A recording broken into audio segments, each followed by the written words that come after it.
तो एनएसडीएल का आईपीओ आ चुका है और आज हम बात करेंगे एनएसडीएल के आईपीओ के बारे में कि आपको उसके अंदर इन्वेस्ट करना चाहिए या नहीं। तो एनएसडीएल जो है 1996 में एस्टेब्लिश हुई थी और ये इंडिया की सबसे पहली और सबसे बड़ी डिपॉजिटरी है। और एनएसडीएल जो है एक डिजिटल सेंट्रलाइज्ड लॉकर की तरह बिहेव करती है जो शेयर्स, बॉन्ड्स और फाइनेंशियल इंस्ट्रूमेंट्स को अपने अंदर इलेक्ट्रॉनिकली डीमेटेरियलाइज्ड फॉर्म में सेव करते हैं। एनएसडीएल के 3 बिज़नेस मॉडल्स हैं, बेसिकली 3 सेगमेंट्स हैं: depository services, payments bank, NSDL database management. Depository services जो है डीमैट अकाउंट ओपनिंग और मेंटेनेंस का काम करते हैं, ट्रांजैक्शन या सेटलमेंट का काम करते हैं, कॉर्पोरेट एक्शंस का काम करते हैं। पेमेंट्स बैंक जो है digital banking, payments, e-wallet, savings account, bill payment का काम करता है। एनएसडीएल डाटाबेस मैनेजमेंट जो है e-governance, KYC registration, insurance repository, e-voting, e-sign का काम करते हैं।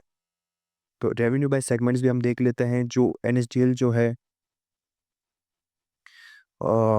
एनएसडीएल का जो है बैंकिंग सेक्टर जो है, बेसिकली जो बैंकिंग सेगमेंट है वो 51% का जो है प्रोवाइड करता है इसके अंदर रेवेन्यू। और वहीं पे इसका जो प्रॉफिट जो शेयर है बेसिकली वो सिर्फ 1% का है।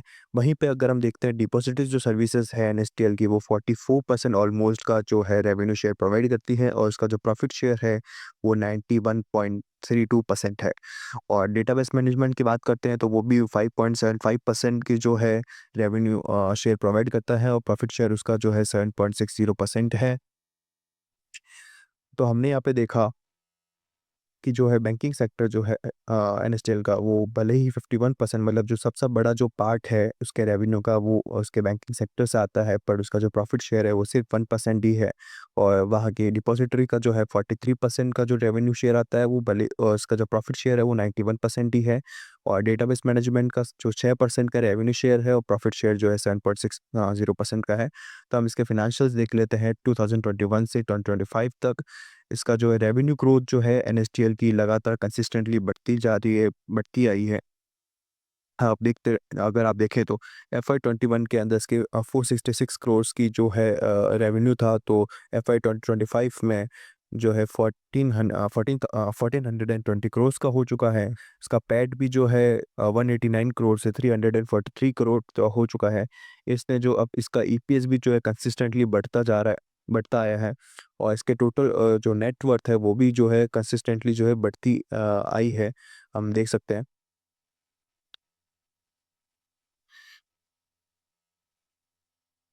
अगर हम इसके फाइनेंशियल्स के बारे में बात करें तो एफ आई 21 से लेकर एफ आई 25 तक इसकी ये जो है इसने 33% का जो कागज से ये ग्रो हुआ है इसका रेवेन्यू। और इसका जो पैट है वो 189 करोड़ एफ आई 21 से 343 करोड़ एफ आई 25 तक बढ़ चुका है। और इसके मार्जिन जो है वो भी बहुत ज़्यादा स्टेबल हैं। इसके जो रिटर्न ऑन इक्विटी है वो 16 से 18% जो है रिफ्लेक्ट करती रही है ओवर द इयर्स। तो ये भी एक अच्छा साइन है। और इसके जो एयूसी है, एसेट्स अंडर कस्टडी, वो जो है 532 लाख करोड़ से बढ़ चुके हैं इन 25 एफ आई 25 के अंदर 376 करोड़ से इन एफ आई 21, जो कि 35% ग्रोथ है इन पिछले 5 सालों में। तो हम इंडस्ट्री एनालिसिस कर लेते हैं। बेसिकली जो एनएसडीएल है वो डिओपोली मार्केट के अंदर ऑपरेट करता है, जिसका इसका जो कंपटीशन है, जो पीयर है वो है सीडीएसएल। एनएसडीएल और सीडीएसएल दे दोनों ही मोनोपोली हैं अपने, क्योंकि इसके अंदर इस मार्केट के अंदर घुसने के लिए बहुत सारा रेगुलेशंस है, टेक है, ट्रस्ट है, इसीलिए कोई भी बाहर का प्लेयर इसके अंदर आ नहीं सकता। इसके जो एनएसडीएल का जो मेनली जो क्लाइंट फोकस है वो है लार्ज एफआईआईस के ऊपर, म्यूचुअल फंड हाउसेस के ऊपर और इंश्योरेंस के ऊपर। और जो सीडीएसएल का जो मेनली फोकस है वो डिस्काउंट ब्रोकर्स के ऊपर आता है, रिटेल कैटेगरी के अंदर आता है। अगर हम मार्केट ट्रेंड्स को देखें तो 2017 से 2025 तक डीमैट क्लाइंट जो है 27% से ग्रो हुए हैं।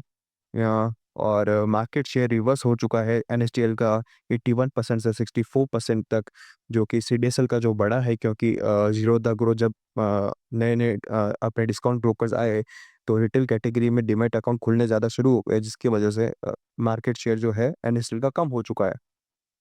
मार्केट ट्रेंड्स को देखें तो एनएसडीएल अभी भी जो है 43-45% पैड पे कंसिस्टेंटली बढ़ता जा रहा है। और सीडीएसएल का जो है ज़्यादा वॉलेटाइल है बेसिकली। पेयर कंपैरिजन करें तो एनएसडीएल का जो है रेवेन्यू सीडीएसएल से ज़्यादा है, नेट प्रॉफिट सीडीएसएल से थोड़ा कम है, पैट मार्जिन दोनों के ही बहुत ज़्यादा अच्छे हैं। एक्टिव जो डीमैट अकाउंट्स अगर हम देखें तो एनएसडीएल के 4 करोड़ हैं और सीडीएसएल के 15 करोड़। मार्केट शेयर जो है 20% का है एनएसडीएल के पास में रिटेल कैटेगरी में, और सीडीएसएल के पास 80% का। पीई रेशियो देखें तो 46% और 66% है। एनएसडीएल की जो है वैल्यूएशन बहुत सस्ती है सीडीएसएल से। तो मार्केट कैप जो है 16,000 करोड़ का है एनएसडीएल का, और सीडीएसएल का जो है 34,000 करोड़ का जो है मार्केट कैप है। जो एनएसडीएल का जो फोकस है बेसिकली वो इंस्टीट्यूशंस के ऊपर है, और सीडीएसएल का रिटेल कैटेगरी के ऊपर।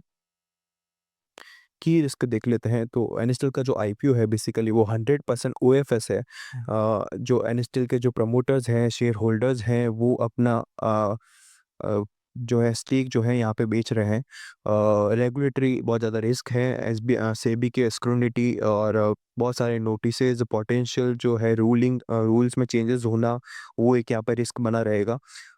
मार्केट लिंक्ड जो है बहुत ज़्यादा हैवी डिपेंडेंसी है मार्केट के ऊपर, कैपिटल मार्केट के ऊपर या फिर स्टॉक मार्केट के ऊपर, क्योंकि जो इसका जो 91% जो प्रॉफिट है और 50% जो रेवेन्यू आता है वो स्टॉक मार्केट से आता है, या फिर हम बोल सकते हैं डिपॉजिटरी सर्विसेज से आता है, जो कि डायरेक्टली कनेक्टेड है स्टॉक मार्केट और कैपिटल मार्केट से।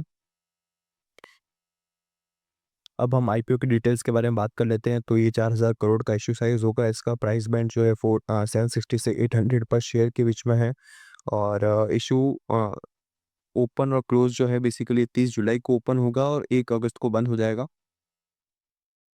है लिस्टिंग जो है दोनों एनएसई और बीएसई पे होने वाली है। ग्रे मार्केट प्रीमियम जो है 145 से 155 के बीच में चल रहा है, जो कि ऑलमोस्ट 15 से 20% का इसका जीएमपी चल रहा है। इसके मेजर प्रमोटर्स जो है आईडीबीआई बैंक है, एनएससी है, एसबीआई है, यूटीआई है, यूनियन बैंक है और एचडीएफसी बैंक है। तो अगर मैं कंक्लूजन की बात करूँ कि आपको इसके अंदर इन्वेस्ट करना चाहिए कि नहीं करना चाहिए, तो एनएसटीएल जो है बेसिकली एक ड्यूओपोली मार्केट में वर्क करता है, जैसा कि मैंने आपको बताया। तो हाँ, ये इसके एक एडवांटेज है, और एक पहली बात, और दूसरी बात ये इंडिया की सबसे बड़ी लार्जेस्ट जो है एयूसी है, अंडर एसेट्स अंडर कस्टडी है।